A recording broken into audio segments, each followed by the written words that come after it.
Well, good afternoon, everybody. Barely afternoon. It is Thursday, January 7th, 2021. I know that 2021 has not exactly started off as joyfully and peacefully as we were praying, but I want to encourage everyone, pray for peace, pray for hope to reign, pray for truth, pray for open hearts and open minds. Pray for the ability to have compassion and sympathy for people, and pray for Jesus to be glorified and exalted. So 2021, it is what you allow it to be.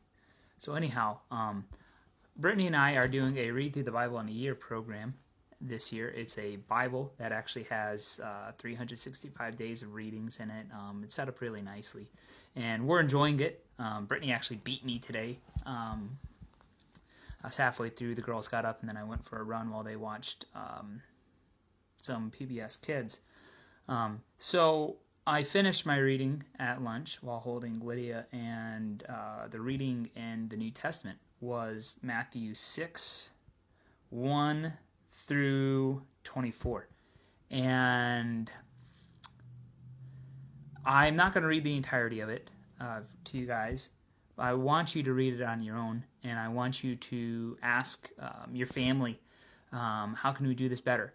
But I want to read to you some snippets. So the first 4 verses are about giving and making sure you're giving not to be noticed. And then it goes into the Lord's Prayer and talks about praying, but making sure you're praying in a certain way. And then talks about fasting. And then it talks about don't lay up your treasures on earth, but lay it for yourself treasures in heaven. And I want to read to you why people give certain ways. It says, thus, when you give to the needy, sound no trumpet before you, as the hypocrites do in the synagogues and in the streets, that they may be praised by others. But instead, don't let your right hand know what your left hand's doing. And then it says, when you pray, don't stand on the street corner to get recognition from everybody, just like the hypocrites, that they do it that they may be seen by others. And then it says, when you fast, do not look gloomy like the hypocrites, for they disfigure their faces, that their fasting may be seen by others. So, real quickly, this passage is not saying that it is wrong for people to know that you've given, and it's not saying that it's wrong to pray in public, and it's not saying that it's wrong to fast and have people know it. What it's saying is, when you do these things, don't do them to be noticed by others. That is the wrong motivation. It is a blessing to do these 3 things, giving and fasting and praying, whenever we do it for the truth and the spiritual discipline that those items are. So the motivation and the heart that you have behind giving and behind praying and behind fasting needs to be one focused upon God and His plan and His will, rather than what others around you are thinking. And so I know many leaders inside of communities that do so many unknown things about giving to people and helping people and training people and helping shelter people who've needed a place to stay that nobody has any idea about, because they're not doing it to be known. They're doing it because it's right. And the Lord knows that they're doing it.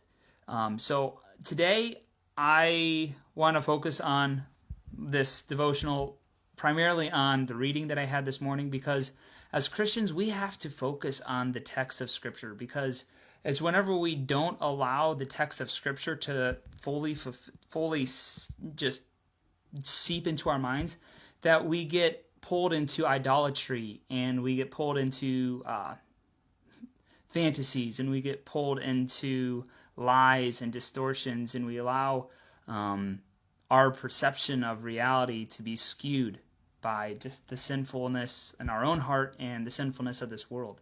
And so really digest Scripture. So read Matthew 6, 1 through 24 today and ask yourself, how is that Scripture molding you? How is that Scripture forming you? How is it informing how you live in this world? Because what you believe, as yesterday showed, really has consequences.